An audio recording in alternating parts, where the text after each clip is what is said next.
এটা হচ্ছে নজরুল ভাইয়ের প্যাকেজ সবজি বাগান। এখানে শুরু করছে কচু দিয়ে, এটা লতি হয় অনেক।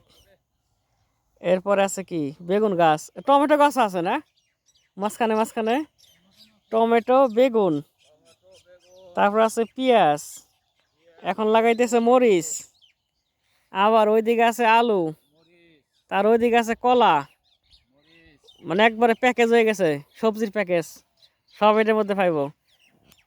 আপনার দেরি করে ঘুম ধরলেন কে, এর মধ্যে লাগানো হয়ে যায় তাহলে? এগুলো কিনে আসলেন সব চারা? কোন জায়গা থেকে আনলেন? কে থল না দিছিলেন? ওই ভালো হয় না, থলটি শেষ তো অনেক চারা, কতগুলো এই জায়গায়? 5,000 চারা লাগাইবেন? এবার তো মরিচের দাম কমে যাবে না? কমলে তো আমরা আমাদের জন্য যদি কম দাম কম হয় তাহলে তো ভালো না? জন্য ভালো, তো জনগণ উপকার করার জন্য লাগাইতেছেন না? ভালো, জনগণের সেবা করুন, এরকম লাগাই দেন তাই সবজির দাম কমে যাবো না, জনগণের উপকার হইব। আমাদের জন্য জনগণে কম দামে খাইলে আমরা খুশি। সেটাই, জনগণের খুশিতেই খুশি।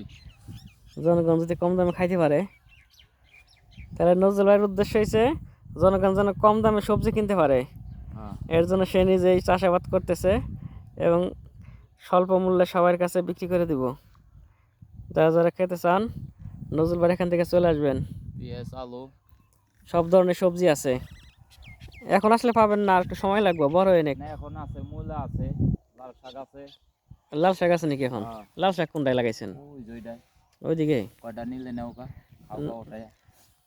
পাতা আছে, সবই তো বলছেন। কালি জিরা আছে, ডাবরি আছে, ছোলা আছে, ভুট্টা আছে, কোনটা বাদ নাই?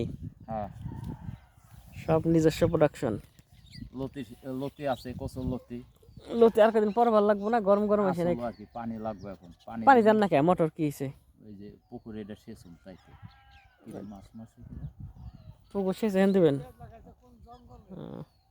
লাগাইছে ওই যে